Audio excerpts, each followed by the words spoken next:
Hey, what's up, Roxstars? It's Rox with a little bit of talk about what's at the top of the blog. So let's get to it. I say I'm gonna take some time off, y'all. All the cashiers, they was like, somebody stole her truck. It was like you could hear it all throughout the store. This Rox coming to you today with a review for Love and Marriage Detroit, Love and Marriage Huntsville, our book 4, Real Housewives of Atlanta. Let's get to it, shall we?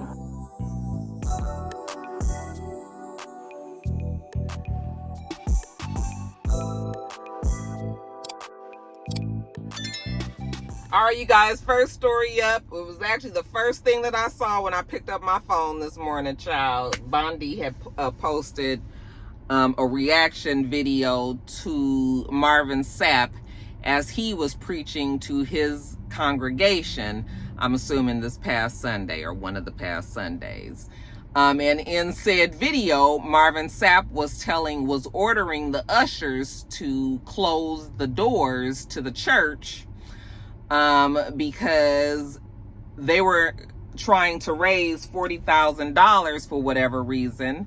And he was starting that real delicate dance that some pastors like to do, where they make everybody feel bad by telling them that they need to give a certain amount of money. And in this case, Marvin Sapp was telling everybody that if 1,000 people gave $20, I don't have my calculator here for my calculations that I usually would do for you guys, but I'm just gonna go by his word. He said if 1,000 people there that day gave $20, and the people at home, 1,000 people that was watching online, if they gave $20, they would raise $40,000. Okay. And he was saying that some people could give more, $100, but they wanted to raise this money.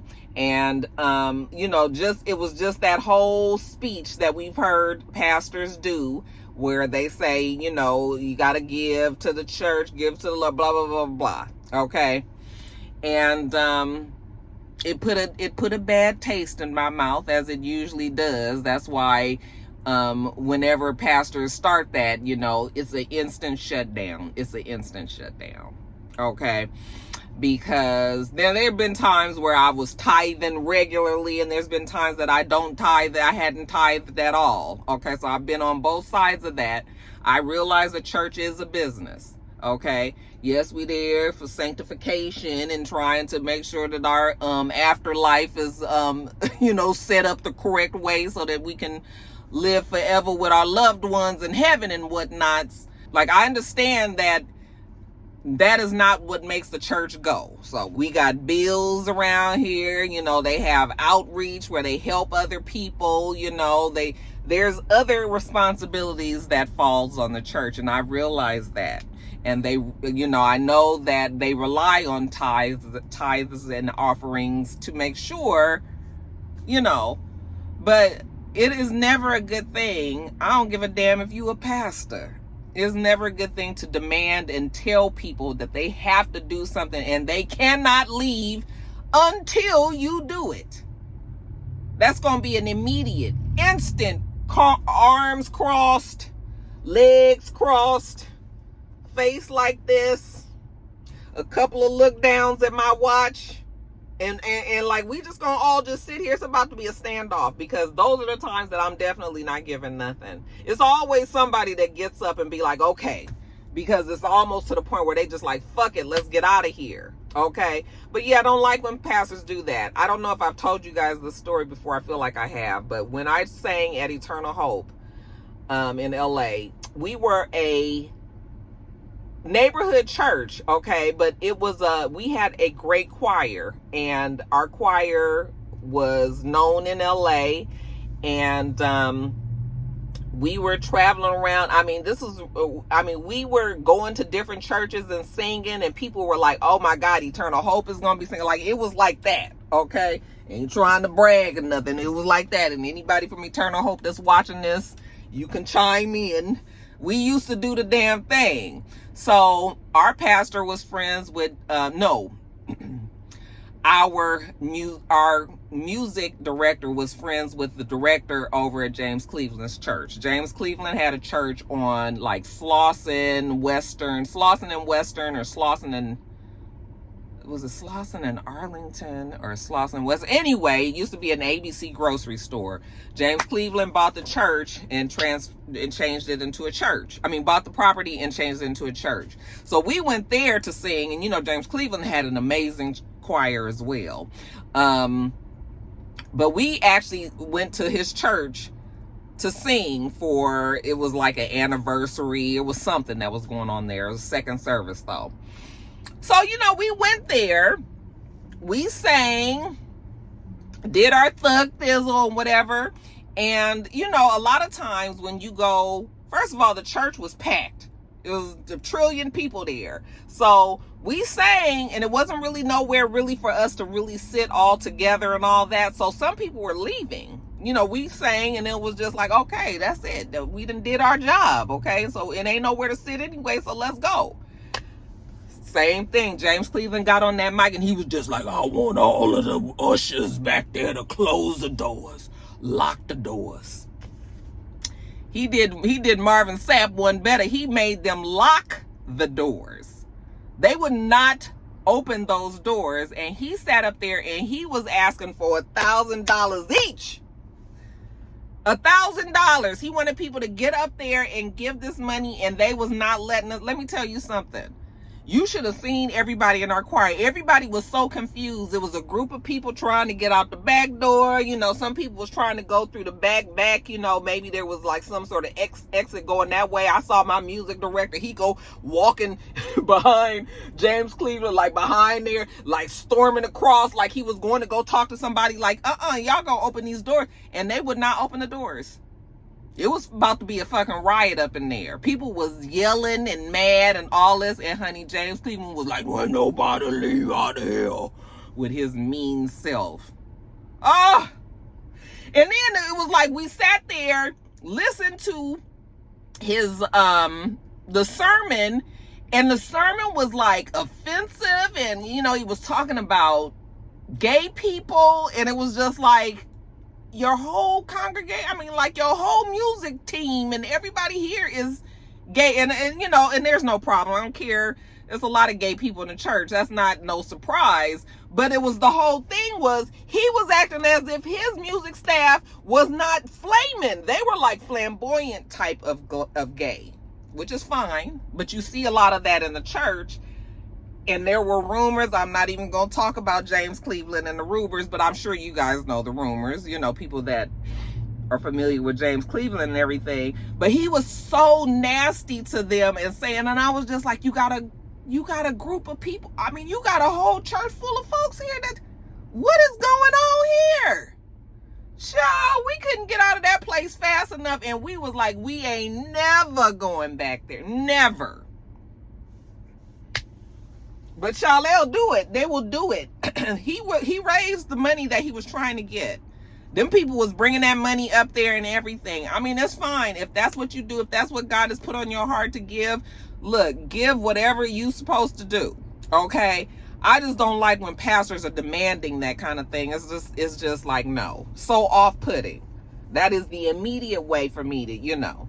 I know what I'm supposed to do at this church.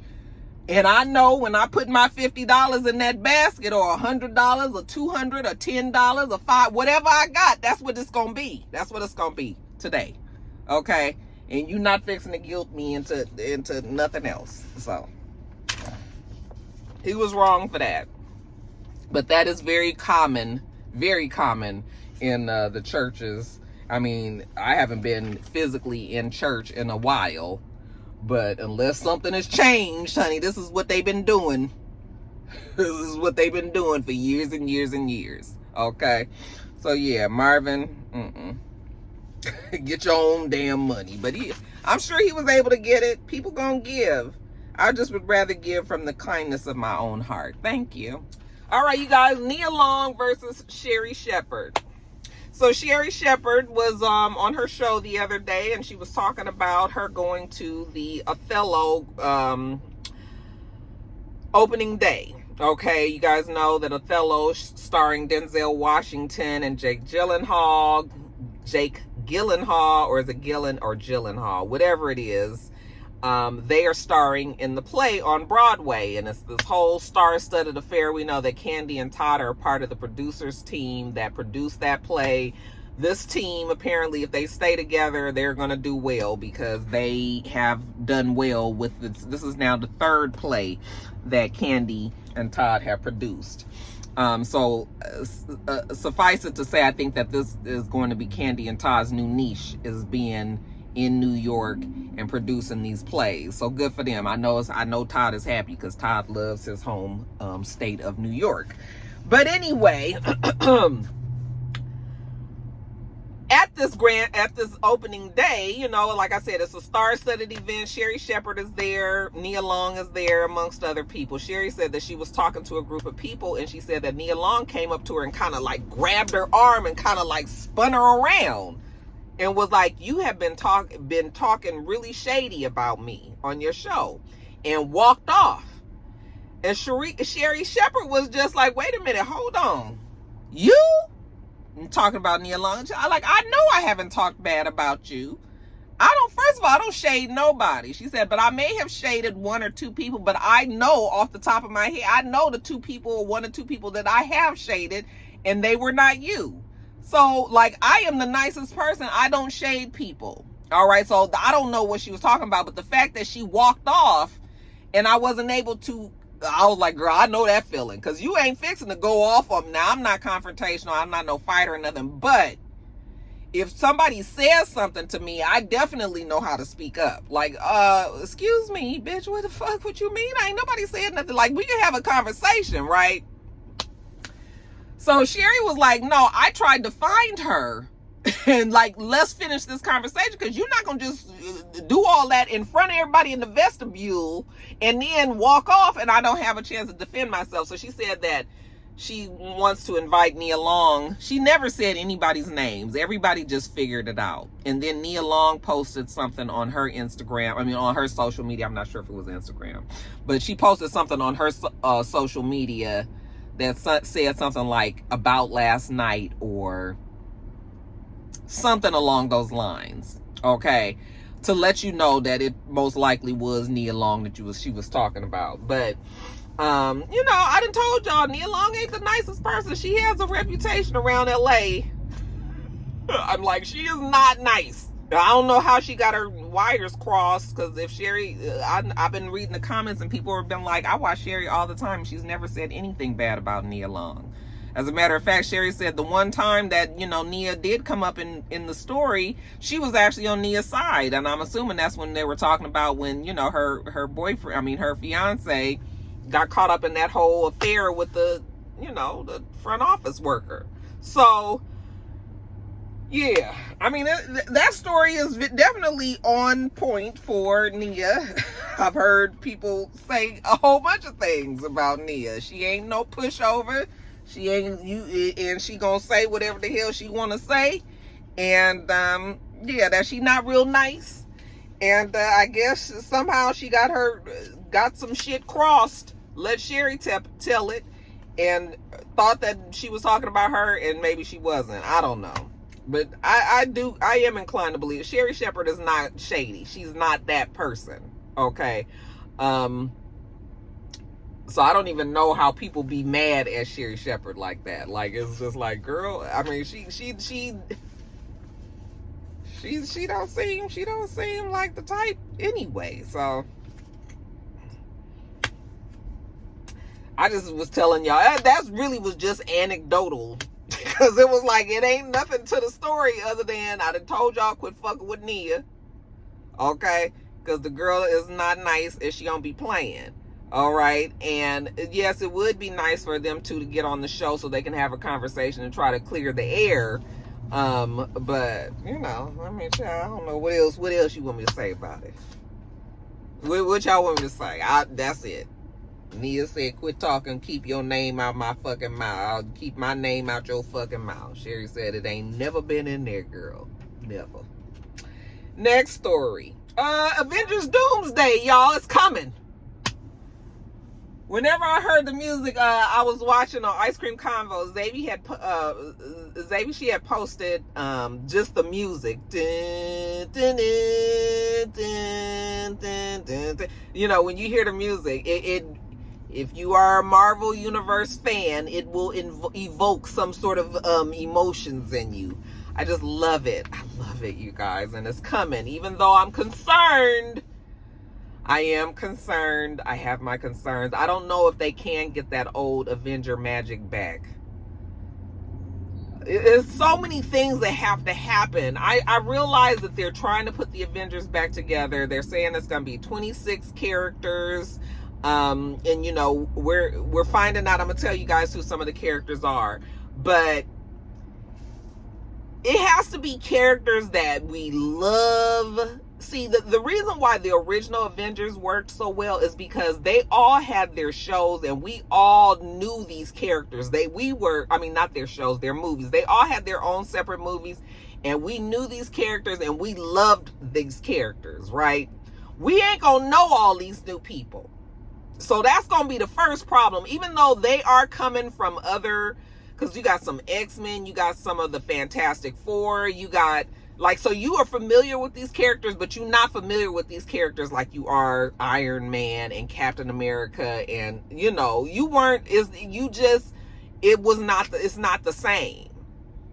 So, I'm wondering how this new Doomsday is going to do. I mean, it's going to do well. The Marvel fans are going to support it, but it's the old magic, you guys. It's not there. Mr. and I went to go see Captain America, which I had so many issues, other than the fact that I don't even really like Anthony Mackie, but that's not even the problem. The problem is, he never should have been Captain America. Never. When the last Avenger movie, when Captain America gave his shield to the Falcon, which I never understood. It was he already had a position, so why are you guys making him Captain America? The Falcon's position was, even though I understood that he was his sidekick and whatever, but it was no, Bucky should have always, because Bucky was a super soldier. Look, I'm getting off track. I'm sorry, y'all.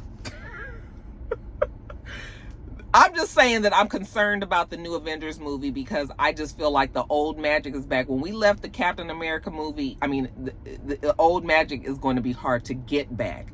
When we went to see Captain America, I just didn't have the feels. Every fight scene, the music would come and everything. The dialogue is not the same. The fights, even the fight sequences are not it's just not the same. And I want them to bring it back. I want it to happen so much. So now we are trying, like I said, this new Avengers.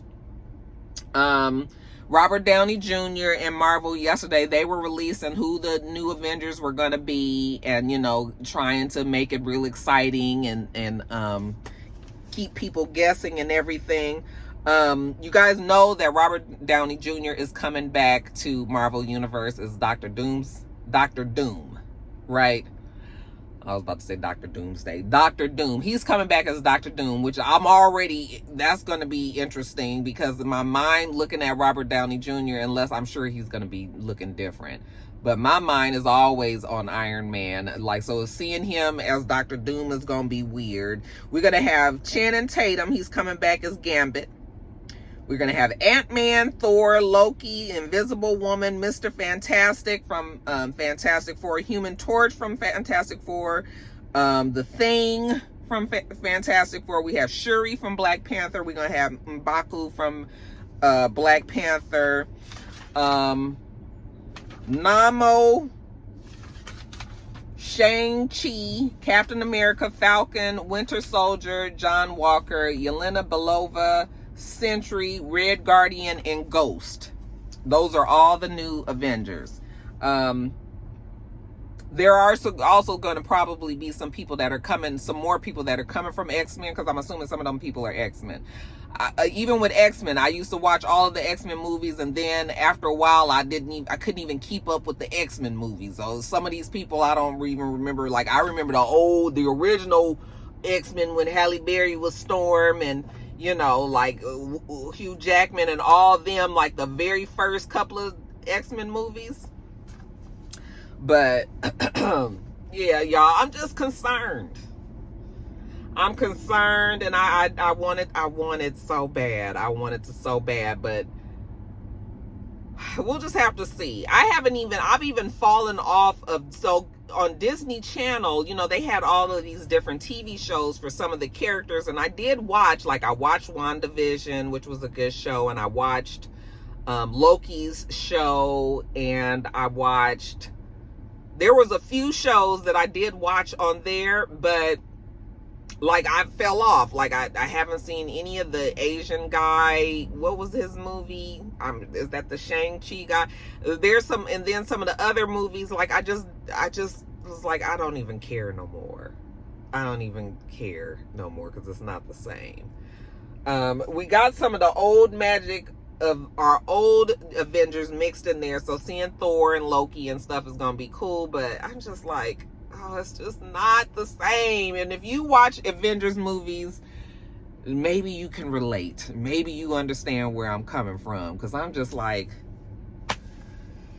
But it's coming, y'all. The new Avengers is coming. When we went to the movies just the other day, we saw Alto Nights, which is actually a pretty good movie too. But they showed the previews for Thunderbolts. Is that the new name of the movie? Which is kind of looking like it's a Misfits Avengers. So these are like the ones that hadn't been counted out, but they still can save the day kind of people. And Bucky is over there. And I was just like, why is Bucky with the Thunderbolts? And because Bucky is the Winter Soldier, right? So Bucky is going to be...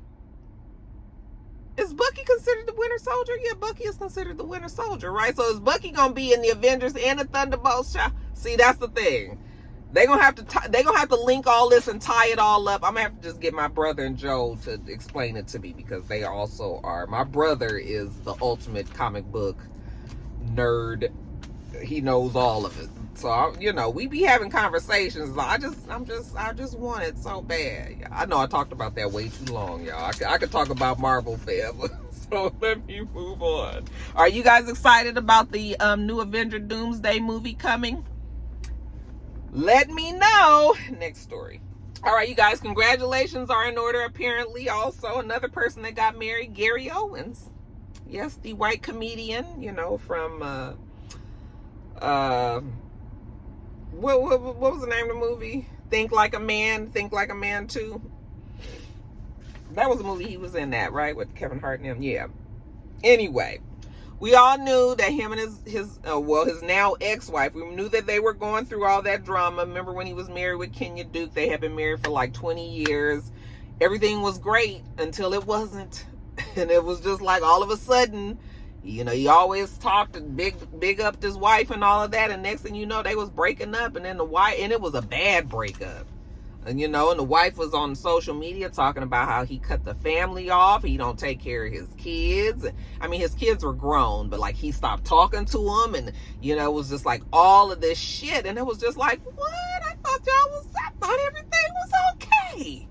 Okay, nope, not okay.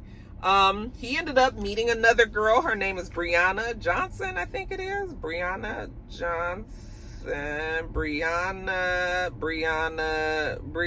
I wrote it down. Brianna Johnson. And they had twins last year. I want to say the second half of last year, we found out that they had twins together. And now we found out that they have gotten married. So he is now taken off of the market. I'm assuming him and I don't know if him and Kenya Duke and his other children from his first marriage, I'm not sure if they then worked it out or whatever. But I do know that, you know, maybe Gary Owens, I guess he gonna have a second chance with these kids. You know, to let the first batch ain't worked out so well. We're gonna see how they... Isn't that something how niggas do that? Like that's like the Brian McKnight move, you know, just act like your whole first half of your life didn't work out the way you wanted it to, so you just ignore that shit and then you just go get you something else and start over. At least that's what Kenya Duke would have you believe. Gary Owens said he just moving on with his life with his new woman, his new baby. So congratulations to the happy couple. Next story. Look, y'all, in my notes, I was so over it. I said Malik Yoba saying whatever he be saying. That's my note to myself, child. That damn Malik Yoba got on social media the other day and was, waxing poetical about how he not gonna call himself a black man no more. Okay? He say he gonna call himself non-white. So you don't refer to him as no black man. Don't be calling him no, person of color. No. From now on, to get back at the other side, he gonna call himself a non-white and see how they like that. Y'all gonna have to call me a non-white person explicitly. I said, Malik, you done got your hackles all raised up and shit. You being a you disclaiming that now you want to be known as non-white does not change anything. You're still not white. And they gonna look at you and they still gonna see the same thing. It's just gonna be a different label. Okay? I don't know why this became a whole full rant on his end. Because I was just like, Malik, you can call yourself anything. If we gonna call that whole collective group that, then now that whole collective group got the stigma or got the bad parts about them. It's like that's still what they gonna say. It's just now that's the new group. So yeah, we gonna all not call ourselves black. And we still gonna be treated the same way. Like, I don't know what, his declaration, I don't know why he think that's gonna make any difference. We was watching, this is so off topic, but when me and Mr. went to go see that movie, Alto Nights, it was with Robert De Niro, and Robert De Niro actually played the lead, two people. And he played them two people so well that you had to keep reminding yourself that the other one was Robert De Niro. Even though he looked like himself and everything, it was just like personalities was completely, he's such a great actor, you guys. He's one of my favorites. But anyway, me and Mr. was laughing about the fact that the Italians back in the day, they used to always say that they would treat the Italians and the Irish like niggas. Like they was like the niggas of the white folks, right? Like before, we didn't just say a person was either black or white. Before, you was Irish American, Asian American.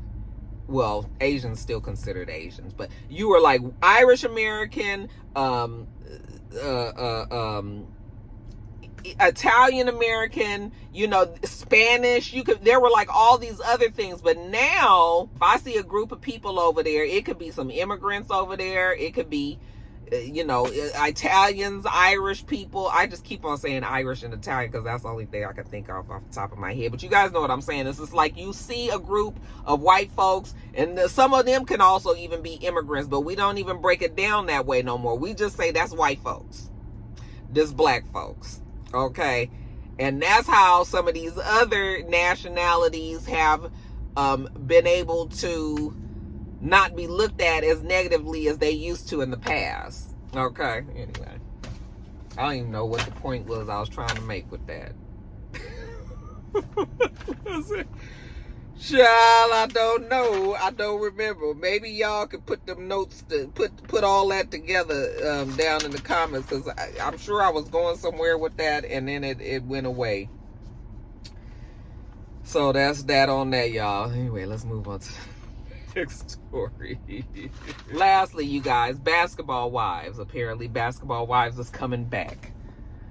We gonna have to pay these motherfuckers not to come back. That show come back every season. They'll tell you they not coming, and then sure enough, they come.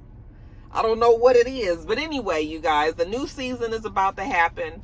And they released their promo pictures. Now, you guys know that Basketball Wives, they don't do it all up like the Real Housewives franchise, or even Love and Hip Hop used to do it, and, Love and Marriage. All of the different shows, when they do their promo for their shows, they get all gussied up and all that. Okay, so I guess Shawnee was just like, girls, let's do a fun shoot like the girls, they do somewhere else. I look so disheveled. I ain't got no foundation on, you guys, because the foundation is $70.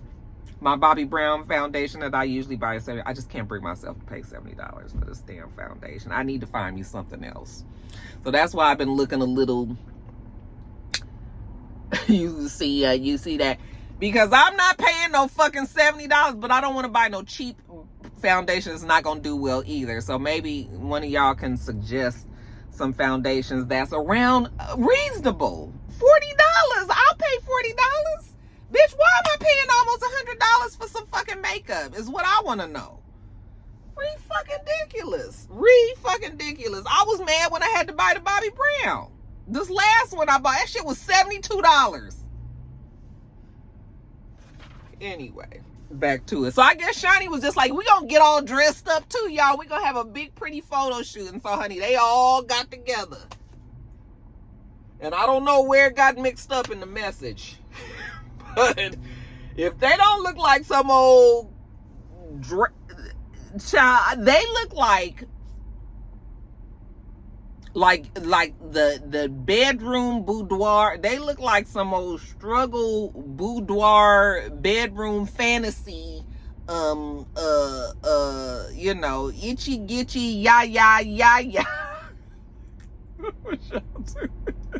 Bitch, was y'all trying to do like Lady Marmalade? Like, what was y'all trying to do? I feel like it was like a mix of Bridgerton, Lady Marmalade, and just like your average from pick any movie that you've seen where the hose was hanging out in front of the whorehouse.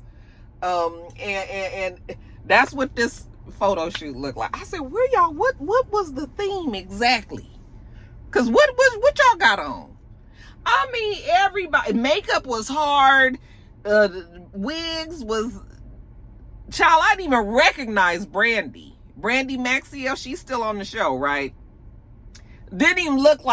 Almost didn't even look like a black person. I don't know what to say it was, but child, that damn.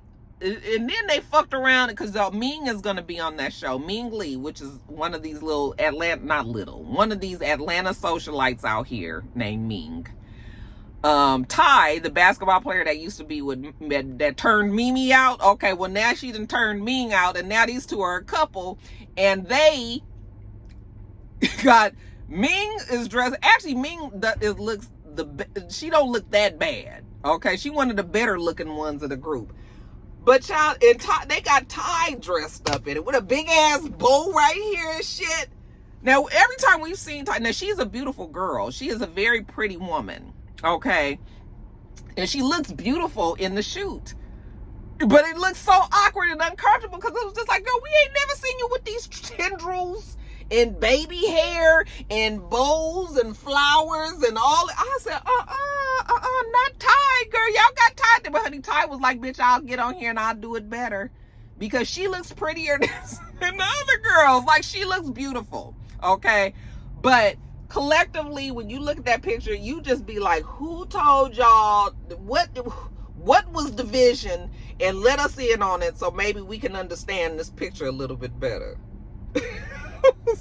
Because the group picture is one thing, but they also all did one individual picture together that they released. I mean, alone that they released. And child, I'm telling you, when you go and look at Brandy, you're going to be like, that is this single white female? This is single white female right here. She look totally different. Totally. Child. Anyway. Yeah, maybe next time, maybe we don't need to quite do it this big. Okay, maybe we can bring it back down. Let's just, everybody wear the same color dress and get rid of all that other props and shit that y'all got. There's too much going on in that picture, child. I was like, what is happening? That show is never going to go away, honey. That is the show that keep on giving, don't it?